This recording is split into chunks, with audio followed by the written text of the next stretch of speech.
Welcome to the Linchpin Academy. चलिए दोस्तों, आज मैं आपसे डिस्कस करता हूं राजा महाराजाओं के टाइम पे एक डेयरिंग स्टेप जो राजा महाराजा लेते थे, रानियां लेती थी, अपने आप को आग में समर्पित कर देना या फिर युद्ध में मारा जाना जानबूझ के। उनको पता है मृत्यु होगी। इस डेयरिंग स्टेप को क्या बोलते हैं? बेसिकली इसको बोलते हैं साका। साका के अंदर दो चीजें आती हैं, एक होता है जौहर, एक होता है केसरिया। समझिए, इसको एक एग्जाम्पल से समझेंगे हम। मान लेते हैं कि कोई राजा है, उसके ऊपर किसी शत्रु ने आक्रमण किया। अब उस राजा को यह पता है कि मैं जीतूंगा तो नहीं।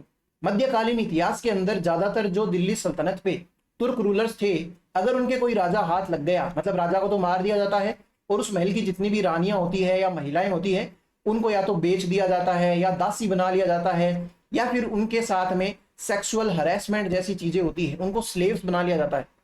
तो ऐसी चीजों से अगर आप किसी एक महिला से भी पूछा जाए कि तेरा पति तो मर जाएगा और तेरे साथ फ्यूचर में ये होगा, वो अपने गरिमापूर्ण जीवन के लिए यही बोलेगी, मैं इससे अच्छा मर जाऊं। वो अपने आत्मसम्मान को बचाएगी, अपनी पवित्रता को बचाएगी।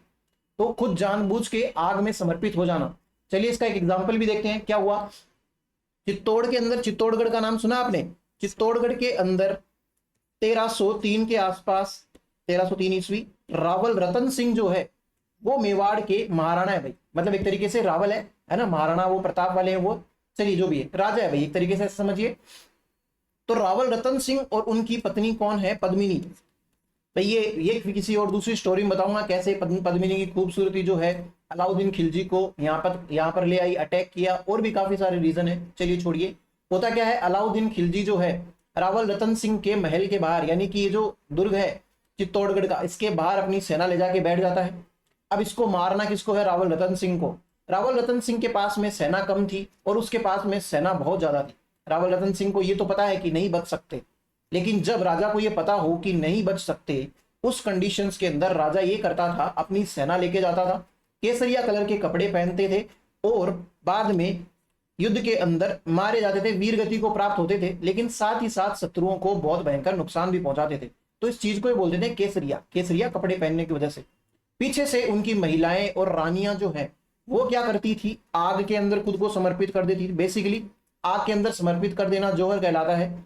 और इसके अलावा भी जैसे पानी के अंदर भी होता है तो उसको जल जौहर कह देते हैं। हम देखेंगे राजस्थान हिस्ट्री के बारे में, काफी इंटरेस्टिंग चीजें हैं।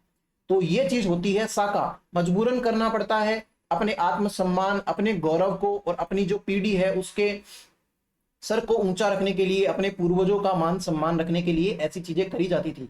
ऐसी ही कुछ इंटरेस्टिंग चीजें अगर आप जानना चाहते हैं तो इस चैनल के साथ में जुड़ जाइए, सब्सक्राइब कीजिए, लोगों के साथ में भी शेयर कीजिए। Thank you.